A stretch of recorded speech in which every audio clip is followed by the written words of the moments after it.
So in the last 6 months, yeah, I've exchanged on and completed on 3 deals. I've now got a massive awareness of raising finance. I've got people reaching out to me on Facebook wanting to have a conversation about investing, which I've never even was aware was possible before.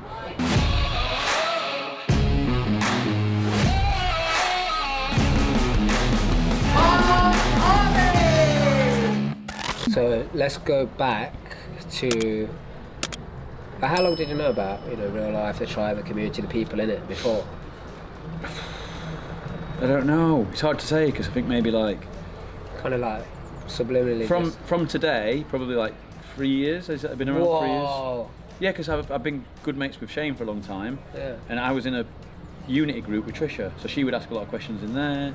Shane and we'd meet up. Wow. So that was like 2018. 19, yeah, 2018, 19. 18, 19, yeah. So I was just like very skeptical over any training. Yeah. So you know about it for that long. Yeah, and so what were your thoughts towards it when it come to like, obviously you're in property, you were doing project management, right? A lot of project management. You're doing a lot of project management, yeah. So how did you get into that? Because you're an athlete, right? Yeah, so I was in banking in London and I'd done a couple of flips in Sheffield, and then when I was working in banking, I got a promotion down into London. When I was kind of, as soon as instantly I got there, you're seeing the CEO, you're seeing the executives top level, and kind of just nobody looked happy. And it was a bit of a like, just dropped on me as soon as I got there. I was like, good people, some good people there, just not happy with the work at all. Always moaning, like, oh, thank God it's Friday, oh, it's Monday again, like that same. And I was like, oh my God, I thought that was my life goal, like to make it as an executive at a large bank. And then I was like, the money I made from the flip and what I'm doing for the bank and the time I invested, I think I need to put more into this. So I was still doing flips in Sheffield. I negotiated Friday, Monday working from home, and I would do my work, exactly what they asked for. We had an agreement for what needs to be done. Drive, like get the train home Thursday night, get the emails set so that on Friday, periodically they'd get sent. I'd have the laptop open on site, be responsive if it was needed, and just be like plastering walls with my mate. So you're doing the work as well? A little bit. I wanted to learn. A little bit, yeah. I wanted to get the foundations right. So when did you go project management full time? So when I was doing that, I sort of made the decision to take the leap of faith. So I'd met somebody in Sheffield who was wanting to work with me. He was like, oh, could you project one of mine? He'd heard I'd done some stuff. And then he said, right, well, why don't we do a little business, I'll source and you project manage. So that's how it started. And then once I got a bit of traction, a bit of momentum, just through word of mouth, people were like, oh, would you do this? Maybe do so you that. started doing some deals then. So then I'm guessing you had some kind of like attraction or hunger, you wanted to do the jobs for yourself, right? Yeah. So why did you never do that before? I didn't have time. You didn't have time? What, because you're doing everyone else's job? Essentially. But I suppose that's, even now, I've got awareness since joining real life, that I always had time. I wasn't prioritising it. I wasn't thinking about it. I wasn't working on visualising it. So then I wasn't lost. So then what made you like come closer and want to come to the training and stuff? I think there was a few people that knew Shane that were like, oh, starting out, and they'd ask me a lot of questions to learn about project management, and I'd be like just giving up my time free helping, and then I'd see them from no experience to like doing amazing things, like Rhett, for example. And I was like, there's obviously something in this real life thing. And and obviously like the back end of 2021, I just got in a really low place. I was just surrounded by the wrong people, suffered with depression, and just like got into a place where I'd never been before, and I found it very difficult, maybe even now, to sort of comprehend. And I was like, I just need to change something. So like, I just need to keep changing, and I thought I'm going to give this real life thing a whirl. I think I just went to that event because one of my goals for the first quarter was just try one new thing every week, so that real life fit into that. So you've still told me this before, but I don't know if you remember. You told me like a little bit of a story about the skepticism. So I was just like very skeptical over any training. Of like, you're not sure. Do people just stand up that are like, do you remember that? Probably, yeah. It sounds very much like something I would have said. Yeah. So what was that about? So what's that about? I think it's because I come from. Because many people are like that. So it's like, you know, this shift you've had. Like, let's just hear about how it was before. Yeah. So before it was, and I think it's largely my background. I come from financially like a poor background, and so my mindset's always been like, oh, if it sounds too good to be true, it is. Like, don't trust anybody trying to sell you anything. Basically, like, can't trust salesmen and that sort of stuff. And which is ironic because I love sales. It's like my favourite thing, really.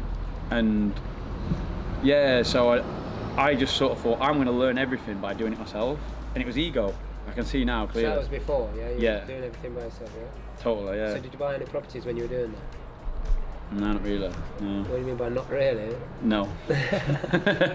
Yeah. So I'd got a couple in my personal name, but I would sort of live in them for a little bit. When did you come to the training? You remember?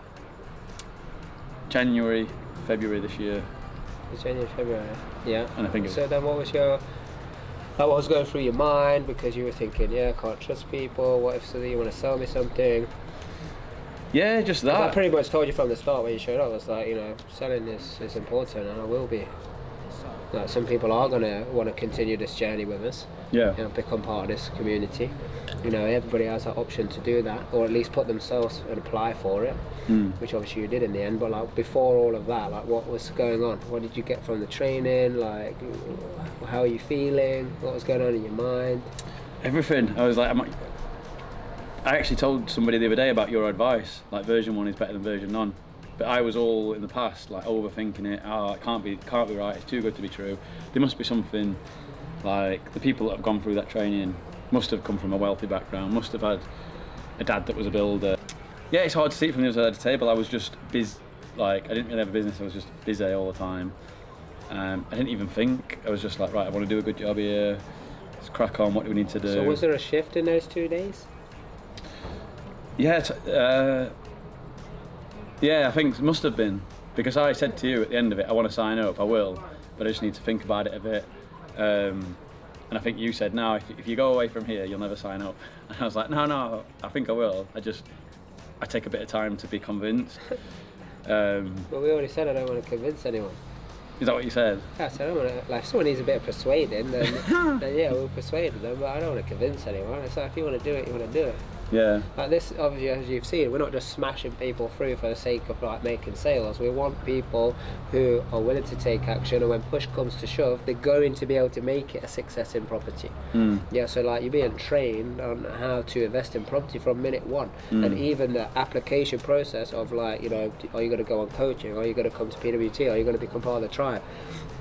Even that's training on how to get property deals. What was the shift in the 2 days? I think Shane just said to me before, just keep an open mind when you go in, and then by the end of it I was like, that through the training I was standing up, I was getting involved. I thought, you know what, I'm not going to overthink it, and I think it just sort of opened my eyes to, actually, I think this could be a bit of me. Probably like the success stories, the shift was actually, I know some of those people, so this is real, this is genuine. Yeah. So that was kind of in your favour a little bit, like, you know them, rather than it's just some person. Yeah, I will be dead straight. I probably wouldn't. I don't think I'd have ever believed it if I'd not known it, and that's probably why, in hindsight, it's easy to see. I would have been that person that would never. I would have never done the first training. It was always going to be probably a year's delay, because I needed to probably see it, and that's something I'm still working on. It's like, why don't I just like just go and jump in, or like, why don't I believe stuff? Where's the skepticism coming from? And then you actually came to the next event again, even though, like, obviously different things happen, you get to go through the processes again, so why did you want to do that? Honestly, just wanted to be around you a bit more. I just thought, like, environment, like I said today, like on the paintballing, like, you are your environment. Yeah, no matter how much ambition. They're only a couple of months apart, right? And yeah. Like, the version that came to the first one and the version that showed up to the second one, I think you were late to the first one. Late to the second as well. Are you late to the second as well? Yeah, well, think about the growth of that. Late by half a day to the first one. Second time, how late were you? About an hour. An hour. And then today, I was the first here, an hour early. Nice.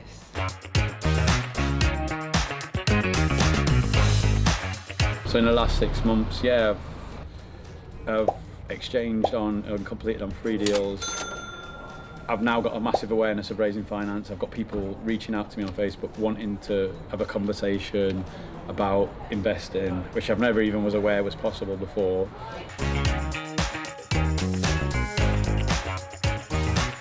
Because of the environment, the tribe, people were like, this is your chance to raise finance. And I was like, never thought about it like that. So like next day, just took a ton of action, made a lot of calls, even tried to close my mum. like, and like never asked for the money, as you taught, but like that deal's now been rescued. I've got an amazing JV partner that's always been there, that like I'd not attracted him before, and that's potentially something that's got real legs. He's on board straight away. He's put a 13 grand deposit down straight away. It makes me happy when I see that stuff. Yeah, like so all of that, deals saved. My big thing is I want to get to 4K, and I'm saying this out loud now to everyone. I'm about a third of the way through Think and Grow Rich. Yeah, some people are too like maybe ashamed, embarrassed, don't have the confidence to talk about money and say, yeah, I earned this much or I made this much on a deal, and it's like showing off. It ain't showing off. You know what it is? It's showing up. Yeah, because imagine the people before you, before me, that didn't say that. Imagine the Grant Cardone didn't say, yeah, you can go out and make sales, you can 10x, you know all that stuff. That's what inspired me to make moves.